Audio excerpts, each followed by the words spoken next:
असल जिंदगी का बायजू कौन? मुगल शासन के समय बायजू ने कर दिया ऐसा काम। रणवीर सिंह किस बायजू का रोल निभा रहे हैं?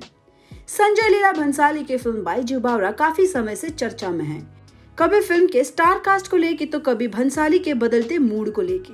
चलो जैसा भी है, लेकिन जिस बायजू की फिल्म बनने वाली है वो असल जिंदगी में है कौन? ये सवाल आपके मन में जरूर उठा ही होगा। क्या आप जानते हैं, मुगल शासक में अपने मशहूर कारनामों से उन्होंने अपनी पहचान बनाई थी। उन्होंने ऐसे क्या कारनामे किए हैं जिससे आज तक उन्हें याद किया जाता है। अगर आप नहीं जानते तो चलिए आज आपको एक मशहूर हस्ती के बारे में बताते हैं कुछ अनसुनी कहानियां।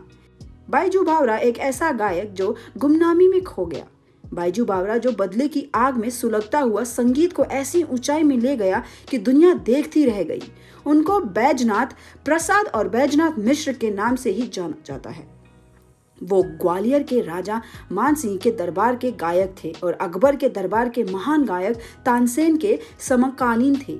ये बात है उन दिनों की जब अकबर के दरबार में नवरत्नों में से एक तानसेन के संगीत की गूंज हर जगह गूंजा करती थी। अकबर के दरबार में सिर्फ वो ही व्यक्ति गा सकता था जो तानसेन से बेहतर हो। इसी तरह के दरबार में बायजू के पिता ने गाने के लिए परमिशन मांगी, पर तानसेन के संतरी ने बायजू को पिता का अपमान कर दरबार से बाहर निकलवा दिया। इस अपमान से बायजू के पिता इतने आहत हो गए कि उनकी मृत्यु हो गई, पर मरते समय उन्होंने अपने पुत्र बायजू से कसम ली कि वो इस अपमान का बदला एक दिन तानसेन से अवश्य लेगा, और इस तरह शुरू हुई बायजू के बदले की आग। बायजू वास्तविक संगीत की तलाश में गुरु हरिदास के पास पहुंच गया, जो तानसेन के गुरु भी थे। बायजू ने उनसे संगीत की शिक्षा देने की अपील की तो गुरु हरिदास मान गए। गुरु ने बायजू को बताया कि बिना दर्द के संगीत कुछ भी नहीं है, बिना पीड़ा के संगीत कुछ भी नहीं है। गुरु की छाया में बायजू संगीत सीखने लगा। उसी समय गौरी, जो बायजू की प्रेमिका थी और सांप के काटने से उसकी मृत्यु हो गई थी, तब एक दिन गौरी के गम में बायजू सुध बुध खो देता है और गाते हुए अकबर के दरबार की तरफ जाता है।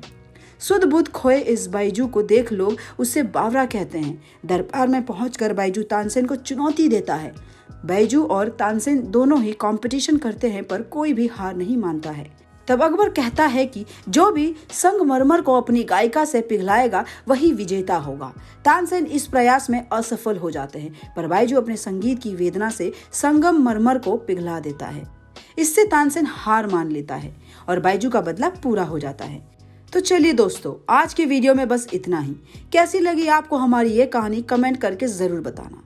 मिलते हैं फिर एक और ऐसे ही मजेदार वीडियो के साथ। तब तक खुश रहे, सेफ रहे।